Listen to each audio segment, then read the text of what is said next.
Well, I had talked about doing this, and I've done some of it already. As I go through the wood pile,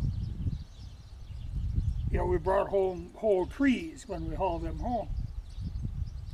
So as I go through the wood pile, I'm saving, the lower portion of the trunk that's, in good shape, fairly big. And I was cutting boards out of that. I cut a bunch again today. But what I do when I cut them first with the Haddon, to get, so I got two square flat edges, and then I start with the Alaskan. But I always leave a raw edge on one side, or live edge as people like to call it, but it's really just sapwood. Though this stuff is, withstanding dead stuff, so it's solid. So it does cut kind of hard and kind of dusty, because it just kicks up fine dust. But then when I'm done with them, I can cut them to whatever width works best. And I'll do that on the table saw. Though it's the kind of thing that you can do with an axe too, or a carpenter's axe. And this what made me think of, I had a comment one time, that was a little while back, and I'm pretty sure I just deleted it, because it was one of these nonsensical things. And it was about the Husqvarna Carpenter's axe. I did a video on that a long time ago when I first got this. It's a very useful tool. But I thought it was funny, in the comments somebody said he had watched like 26 videos. He had some number in his head that he had watched. And he saw people doing all kinds of stuff with these. They were chopping stuff, they were splitting stuff, they were using it like a plane. I mean, they were all kinds, but he never saw any joinery. Well, it's a matter of definitions then, because it's a carpenter's axe. It's not a joiner's axe. There's no such thing as a joiner's axe. But you can, like I say, take this live edge off, work it down to the width of the board you want. I mean, it works great for that sort of thing. But when I was using this, I happened to think of that comment, but like I say, I just deleted it because obviously the guy is confused, let's say. To be nice, we'll just say he's confused as to what a carpenter's axe is. It's for rough carpentry, which should be obvious. It's not called a joiner's axe. Well, he got somehow in his head, I think he's thinking you're going to be cutting dovetails or something with it. That's not what it's for. I just thought it was funny, but some people are just. I love not having comments open. I mean, it's all right, and like on the loom stuff, I had some comments open because those people are trying to learn. And a lot of times they have information to give that's good, But in a lot of the gun stuff is notoriously bad, but also in the woodworking and stuff, there are people who get ideas into their head and they think their way is the way, though their way they probably picked up from somebody on YouTube. I see this all the time where somebody will be making a video on how to do something, and you watch it and you realize, yeah, they don't really know what they're doing. They don't know how to do something. But you also realize where they got their information from. Somebody else's video. This stuff gets passed. What you should do with YouTube videos, don't so much look for them for information on how to do something, because in all likelihood you'll be led astray. You can look for ideas, and you can find out how not to do something, because that turns up quite often. But when you see somebody doing something,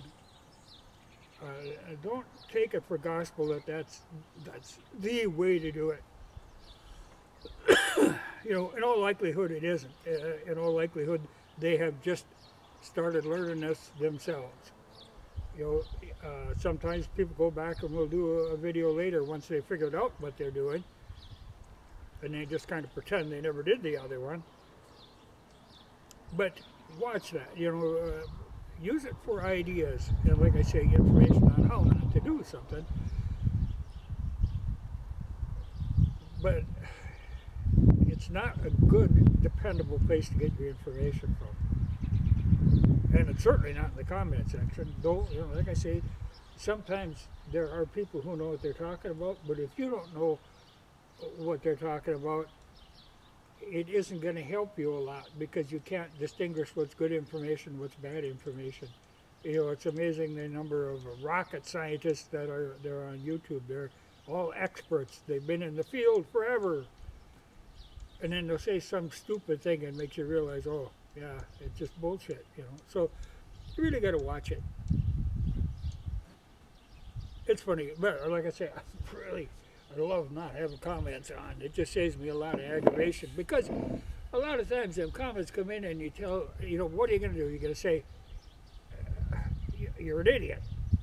You know, you aren't, all they're going to do is cause an argument. I see that all the time in the comments, where people get into long arguments that I can't understand what in the world they're going on about, because there was somebody who fought the whole Revolutionary War, and like 7 comments he made on something video that I had nothing to do with the Revolutionary War, so I don't know where he was going with that. You know, he appeared to be in the middle of a conversation with somebody, but it certainly wasn't me. But it can be a little deceptive, and the way comments come in are all jumbled. I have a very hard time sometimes distinguishing if they're talking to me, if they're making a comment on somebody else's comment. It just comes in as this comment. No context to it. I don't know which video it was on, or, you know, but I'm sure I never did one on the Revolutionary War, so I don't know what that was about. You know, and it gets to a point in there where you think, well, the easiest thing to do is just block this person just to get rid of them. But a lot of times, if somebody makes crazy comments, you know, I'll leave it on for like 15 minutes and then I'll just ditch it, because I figure in all likelihood they won't ever look back, and, you know, I can just get rid of them comments, because they're just insane, some of them. I don't know what these people are doing. But like I say, life is a lot better without the comments.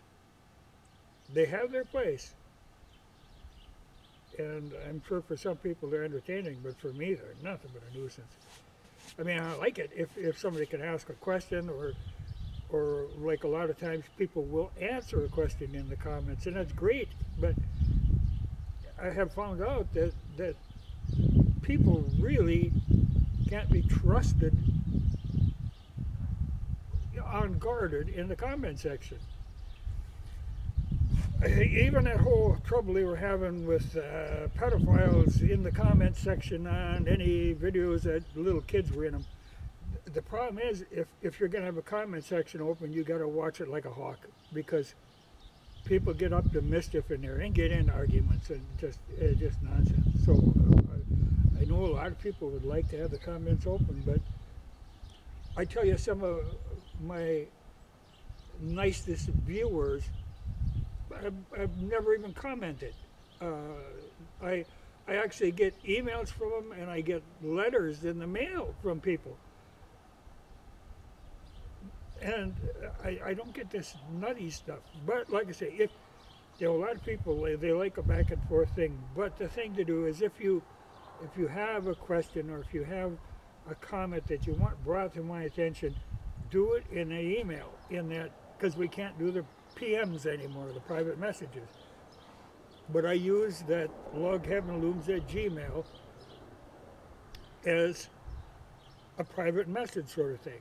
You know, it's not linked to my account otherwise, but you can just do the email to that.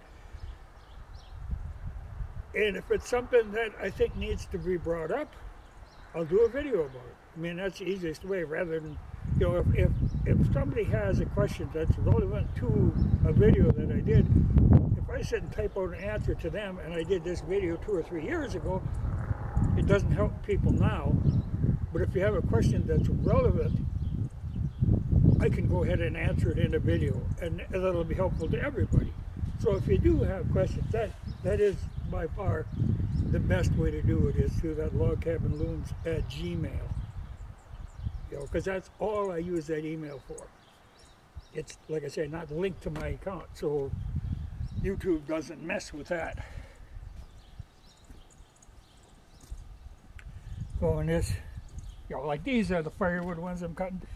This big log, that again is one of them wall logs. And there again, that's where I use that haddon. I tack this 2x8, which is really like 2x7, but my haddon fits on there perfectly. Then I'll cut down, take the two slabs off. The center portion that wide, or like 8 inches wide, will be the wall log. Then these big slabs, I can make lumber out of. And you're looking at foot wide oak boards there. And, good 20-some feet long. That's good stuff.